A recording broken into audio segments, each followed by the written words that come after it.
When DeAngelo Williams had his debut wrestling match at TNA Slammiversary 15 in July of 2017, Dave Meltzer of the Wrestling Observer said it was freaky how good he was. This guy probably has the potential to be one of the greatest wrestlers I've ever seen, and later tweeted out that DeAngelo Williams was the best ever celebrity he'd seen in the ring.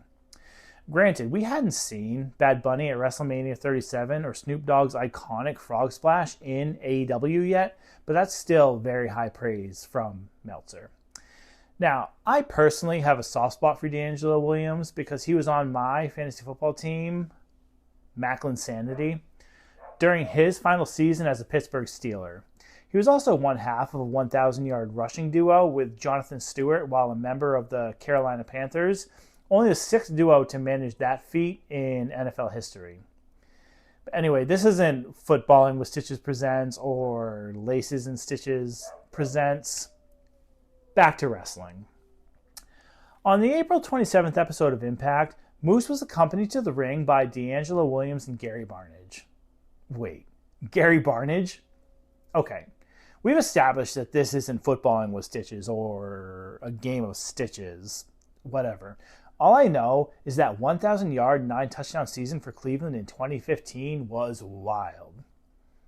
Actually, one more thing on Barnage.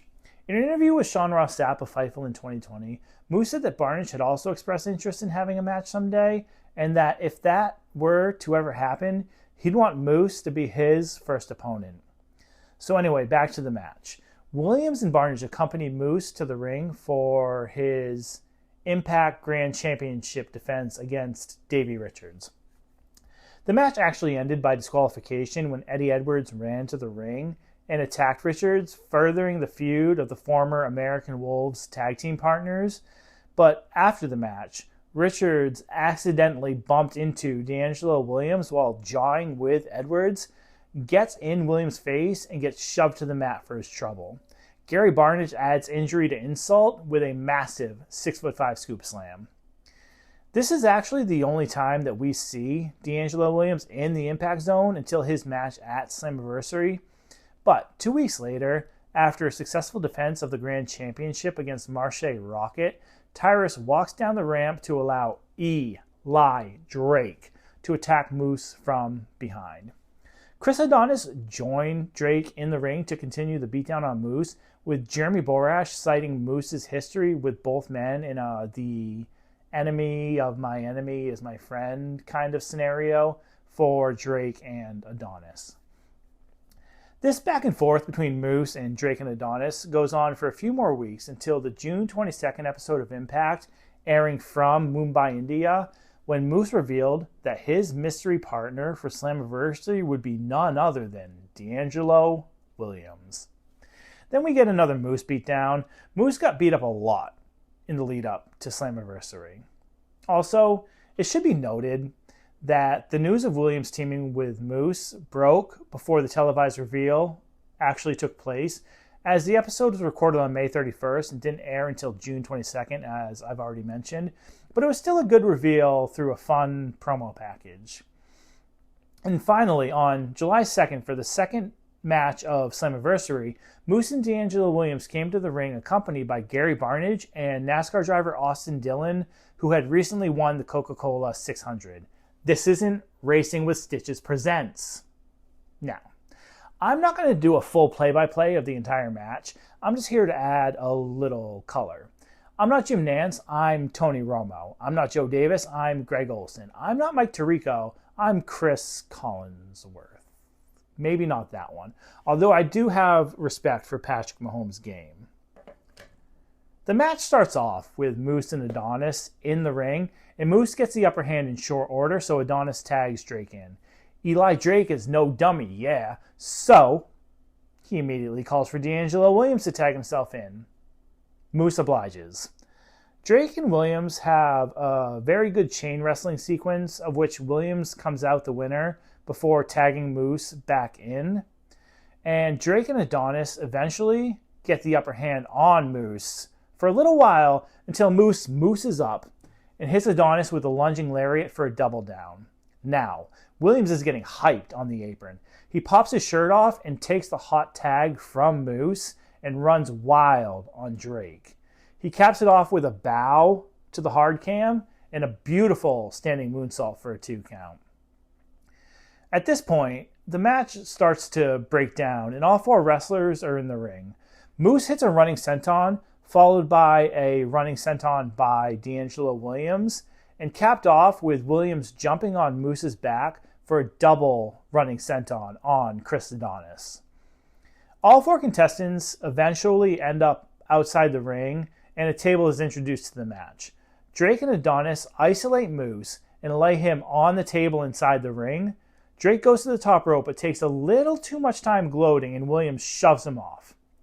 Moose recovers, hits Adonis with a pump kick, and lays him on the table while Williams climbs to the top rope.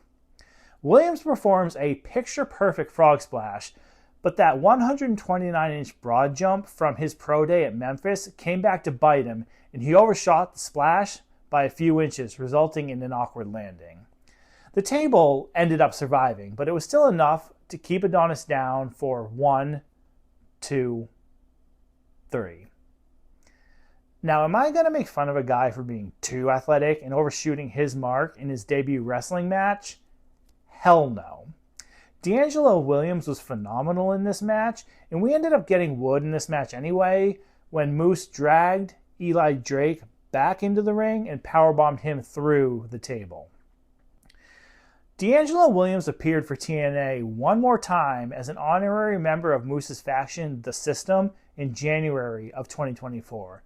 But Williams has made it clear in interviews that Slammiversary 15 was both his debut and his retirement.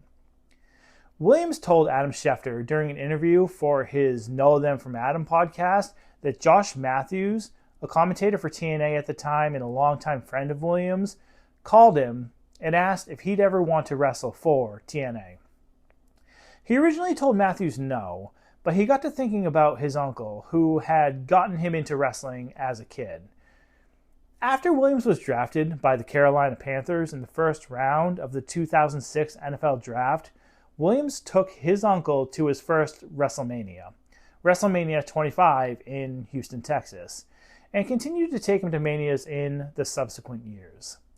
Williams told Schefter that his uncle asked him if he'd ever get into the ring. Williams told his uncle that he didn't think he would, but his uncle told him that it would be a dream to see his nephew have a match. So after originally saying no and then thinking of his uncle, Williams had a change of heart, called Matthews back and said that he wanted to wrestle. Matthews responded, "Well, you know celebrity matches, they don't really wrestle." To which Williams responded, "I want to wrestle. This is bigger than me. I respect the sport too much to go in there and not perform like a wrestler." I think it's safe to say that his performance at Slammiversary did not disappoint. If you enjoyed this video, please like and subscribe, and be sure to hit that little bell to be warned or notified when a new video drops. Also, if you want to support this channel, please check out my Patreon at patreon.com/wrestlingwithstitches. There are many tiers offering having your name in the credits, to having your own personal wrestling character like this appear in the credits, and being in the drawing for each video's featured stitch, among other things. And speaking of the featured stitch, here's the one for this video. It is DeAngelo Williams and Moose from Slammiversary 15, in case you're just tuning in, which would be weird, but I'm not here to judge. So, what do you think? Is DeAngelo Williams the GOAT of celebrity professional wrestling, or are there other names that should be in the running? Comment below with your thoughts. Finally, as will be tradition here at Wrestling with Stitches Presents, we'll close the video with Stickerhausen putting the final stamp on the show by putting this episode's sticker on the 2025 WWS Big Board. Thanks for watching.